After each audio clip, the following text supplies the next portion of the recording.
તો પોરબંદરથી મહત્વપૂર્ણ સમાચાર સામે આવી રહ્યા છે, જ્યાં પોરબંદર દ્વારકા હાઈવે પર હોટલમાં આગ લાગવાની ઘટના બની છે।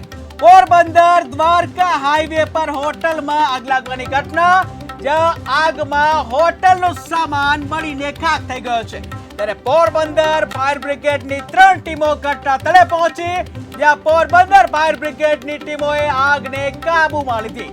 ત્યારે આગમાં કોઈ જાનહાનિના સમાચાર નથી। ત્યારે એસીમાં શોર્ટ સર્કિટ થઈ હોવાનું પ્રાથમિક કારણ સામે આવ્યું છે।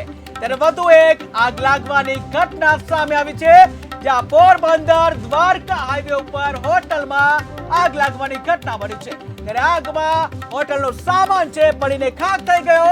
ત્યાં પોરબંદર ફાયર બ્રિગેડની 3 ટીમો ઘટના સ્થળે પહોંચી હતી। જ્યારે પોરબંદર ફાયર બ્રિગેડની ટીમોએ આગને કાબૂમાં લીધી। ત્યારે આગમાં કોઈ જાનહાનિના સમાચાર નહીં, જ્યાં એસીમાં શોર્ટ સર્કિટ થઈ હોવાનું પ્રાથમિક કારણ સામે આવ્યું છે।